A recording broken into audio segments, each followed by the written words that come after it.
What's going on, guys? Ted from Nerd Immersion here, and I'm back with another Dungeon Crate unboxing video. This is the February crate we're going to be unboxing today. Sorry, this did actually make it into my mailbox about 2 or 3 days ago, and unfortunately I just haven't had the time to do the unboxing, but I want to make sure that I did it. So let's go ahead and dive into this. We've got our other camera set up right here to show you guys the physical things contained within, and we may have to adjust that as time goes on, but let us see. So, we have our Dungeon Crate card, but as you know with all of these types of unboxings, I like to look at the card last so that we can see what's contained within first. So, first up, we have Carnage at the Crossroads. So you can see this is the adventure included as per, and I've confirmed 100% that this is because of me. We have these little badges right here that tell you what level the adventure is on the front of the adventure, so that you don't have to go hunting and pecking for it, which I've said before and I'll say it again. That is I'm gonna call it a necessity, because you shouldn't have to go looking. If you want to pull out a one-shot, oh, level 9 done. So again, we'll look at the digital crate at the end of this video. This will probably have more additional information on this, so we'll see. You can see we've got a map here, a nice little map. Then we have various information. We usually have, I can't tell if there's any magic items. There is, but I don't want to dive too deeply into it. But most importantly with all of these adventures is that whatever physical items are contained in the actual crate itself usually play in somehow to the actual, to what you get in the adventure. So, alright, what do we got here? So this says Bard. Right, okay, we've got a little pin that says Bard on it. That's some cool instruments. And then we have the new Dungeon Crate business card, which I am a big fan of. So right, it's the Dungeon Crate business card, has their information. At the back is like a little character sheet. How cool is that for a business card, right? Name, speed, initiative, your core stats, your HP, your level, and your AC. A very cool and unique business card. That's a good marketing move in my opinion. And again, we have our new Bard pin. Okay. Oh ho ho! It continues, folks. Remember how we got the D3 from Game Science and the D20 from Game Science? Well, that, if you can't tell, is a D12. These, so this is second in a series. Game Science. Again, Dungeon Crate subscribers get a percentage off, but this is a Game Science. This is the solid purple D12. So I don't actually own any Game Science dice, but you can see, I don't know if you can make it out. There's a 12 on that. It was an 8. Okay. Let's see if we can't roll this in stream here. 1. So I'm going to be inking these. I'm thinking I'm going to be inking these with a nice metallic gold. I like the idea of the purple and gold. I think it fits very nicely, so that's cool. And it's nice to look forward to getting an additional die each month. And we know that's a thing we're going to be getting. Also, sorry about the drawing. This is from our game previously. So, all right. 1980 Who gave us that really sweet D20 pin last time. This time we got a magic sword pin. Gotta take that out of the wrapper. So look at that, shiny metallic, nice enamel pin here. So this is again 1980 Who. 1980who.com. We have the magic sword, and I like that the pommel, or the hilt rather, has a little polyhedral die in it. That's pretty cool. Well, you know me and my, in my Reaper minis.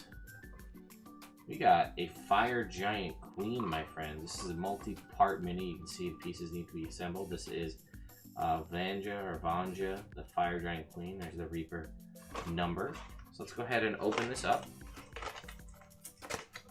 Looks like this crate is relatively light, although I may be missing some things that I just can't see underneath. Plus, this is a giant size mini. So, okay, looks like, so here is the sculpt itself. I don't know if you'll be able to make, there we go. Learning, guys. It's only been how long before I figured out how to get stuff in focus. So you can see she's got her hands behind her back. And a separate piece is this spear. So I believe that, yep, there we go. that you just have to glue in the spear in the back. And then we also have, looks like this is a ponytail. I'm not entirely sure. Oh, right here in the front, this is a braid. Looks like it goes in like that. So we added in this braid, right? So this is very cool. This is a Fire Giant Queen mini. So this is a little bit larger. Again, if we were to get like, this is a WizKids mini, right? To give you a little size comparison. So this is a WizKid half-elf warlock mini compared to this Fire Giant Queen. So, very cool. I'll add this to my ever-growing list of minis to paint. Is our Fire Giant Queen. Oh, looks like there, okay, there is something else. So we have some more advanced deployment things. As you know, we get something pretty much from advanced deployment every dungeon crate. And they are cool acrylic cutouts. So let's see what these are. Okay, so this there's always a code to get a percentage off your next order. And we have, oh, check these out. Bardic Inspiration tokens. Very cool. And a little heart. This is a charmed condition marker. Let's see if we can get that in focus. Let's try it in this hand because it'll be a little bit easier. So you can see this is just a little heart that says charmed in the middle. So a charmed condition marker. Again, perfectly cut acrylic and nicely in laser engraved here. And then we have 5 of these Bardic Inspiration tokens, which is very cool. I'm actually pretty stoked about this, as if you're familiar with our Evil campaign, I am playing a Bard, so this is actually going to see some use. So check these out. They got a little, they're carved out, hollowed out as you saw before, and they are the shape of a little music note, and they say Bardic Inspiration. So I'm actually going to put these with my Evil campaign character sheet so that my fellow party members know, if I ever choose to give them Bardic Inspiration, that they have it via these little tiny tokens. This is super cool. And I have a Bard pin to go with it. And I thought this, see, when I first saw it, I was like, oh, this is empty, but there's something contained beneath. Let's extricate. And this is, well, I don't know what this is, guys, but this is heavy. So let's go ahead and get rid of all these kind of packing materials here. Alright, so this is Dungeon Crate. Little dice bag. You can use this as a dice bag, but what is this? Looks like it's made of glass. What? Look at this little guy! This is like a little flagon! With the Dungeon Crate logo, again, we'll put our hand behind here. It's got the Dungeon Crate logo on it, and this I think is like, this is ceramic, guys. I don't know what you're supposed to use this for. We'll check the card in a sec. A really fancy ass shot glass? I don't know, man, but this is super cool. I mean, we know it's made in China. It says that right on the bottom. But this is awesome. Not at all what I expected. So again, let's go through the card here. So, Dungeon Crate Adventure. Well, first of all, February and this month's Dungeon Crate gives a nod to the Bard. I like this. I actually hope Wayne and everybody from the Dungeon Crate crew decide to keep doing this over time. A crate dedicated to all of the classes. I think that would be super cool. Songs of Love, Epic Tales of Valor, a few side hustles, and a skilled sword hand make the Bard an interesting character in any campaign. Our adventure features a new hero of, oh god, Halcyon, I think is how you pronounce it. That's their homebrew setting for Dungeon Crate. And we have added a few things in the crate to enhance your barding experience. So we have the adventure. Rifts have been torn between this plane and another. Roll Rick of Rims. A bard of some acclaim aims to close the Hellspawn portals, but he won't be able to do this alone. Carnage of the Crossroads is an adventure for 4 to 5 5th level character, or 4 to 5 characters of 9th level. Helpful tip: bring a healing potion or 3. I made it sound like there was more. That's it. Metallic Sword Pin from 1980 Who. A perfect match for this month's last month's pin from 1980 Who. The metallic sword pin looks sharp on any shirt, coat, bag, or breastplate. Bardic Inspiration tokens from Advanced Deployment. I'm a big fan of those, as I stated. Between Song and Prose, use these tokens to offer your fellow adventurers some inspired assistance. The D20, the D12 from Game Science here. Patient die that may not get uses as often as D20, but provides a punch when it needs to. And first of all, if we do get the entire set, I may potentially use these as my Bards dice, because if I do ink them in purple, purple and gold is sort of his color aesthetic, so that sounds pretty cool. Okay, this is shot glass. Mini Stein shot glass. This tiny tankard is conveniently sized for gnomes, strong drink, or both. And add this to your collection of tiny cups or regular sized cups if a gnome, and use it to give your courage for battle. Or worst case, have something to toast the memory of fellow players and party members. We have the Fire Giant Queen, all dressed up and ready for love. The Fire Giant Queen from Reaper's Bones lines has a role in our latest adventure. She cares little for chocolates, but might be persuaded not to punch you into next week if you give her a nice makeover. Or given a nice makeover. I'm just really making up these words as I go along. So paint her up and post her on our social media to share with others. Hashtag Dungeon Crate for Facebook and Instagram. 2-inch Bard button from Dungeon Doodles. Show off your favorite class and get recognized at the table with this 2-inch Bard button. The illustration by Dungeon Doodles has made exclusively for Dungeon Crate. Tucked in with this badge of honor is a DC card that doubles as a handy mini character sheet. And then there is a digital code for the digital Dungeon Crate. So we will go check that out in a second. But before I jump over to that, what do you guys think of this crate? I've told you before, and I'll say it again.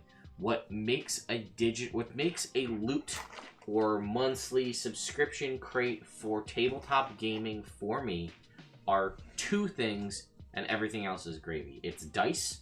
Granted, this is a singular die, but it's a Game Science die, so these are not cheap. And we're getting the whole set over time, which is very cool. And minis. And I mean, the minis are always Reaper Bones, which are phenomenal minis. High quality mold lines, or molds, not mold lines. I mean, there are mold lines on here. That's not what I meant to say. High quality molds that take paint very well. And because they're made out of the Reaper plastic, they are very hardy. They're not going to break or really even bend. So that's very cool. So I got a die and I got a mini. Those are what I want in the crate for if I'm going to spend my monthly money. Now, what else did we get? We got an adventure, which I guess that's sort of becoming the standard, is an adventure, dice, and a mini. We got those three. That's the core.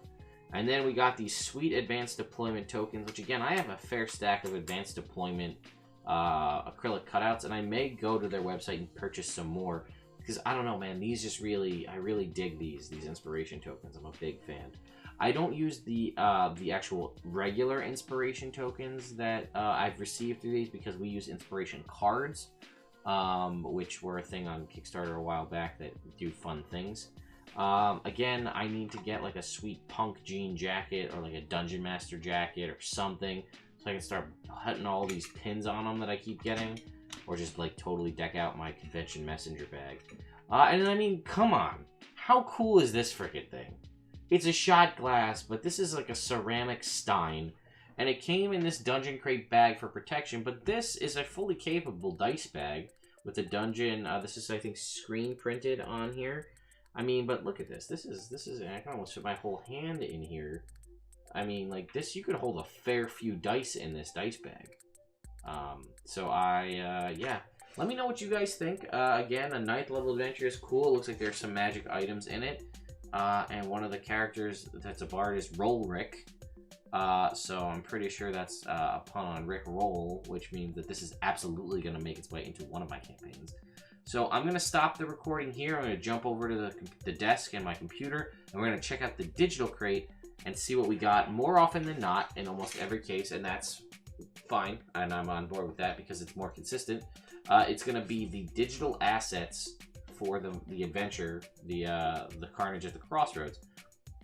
So this will have stat blocks for unique monsters, because it does bold on here when there are monsters.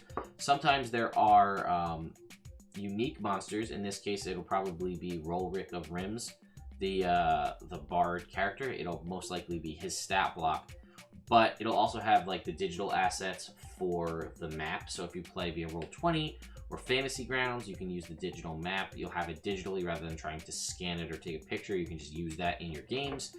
And then again, anything else that's specific that you'll need for the adventure is contained, as well as the adventure itself. In case you lose this, you can have access to all of that via the digital crate. So I guess I'll also state right now that I am not paid for any of this to do these subscriptions here for Dungeon Crate. This is entirely my opinion on what I think about it. And you guys have seen in the past, sometimes I kind of shit on the various crates that I've gotten, whether it's Loot Crate, RPG, or whatever the crate may be. Yeah, if I don't really enjoy what I like, what I got in it, or my opinion is that it isn't worth your time or your money, or wasn't a good crate, I will tell you like it is. So I just wanted to make sure that you guys are aware of all that. This is entirely my opinion. But I am curious about your opinion, as are the folks from Dungeon Crate. They do watch all of these videos. So I would love if you have purchased this crate and you like it, to leave a comment on this video and say, hey, I really like this Dungeon Crate, and give me a reason why. If you don't like this crate, tell me why you don't like it. What more could they have done? What didn't you like? What would you rather have them change? So that not only I will know, so if I have a conversation from the folks with the folks from Dungeon Crate, I can tell them, or they can just read the comments on the video.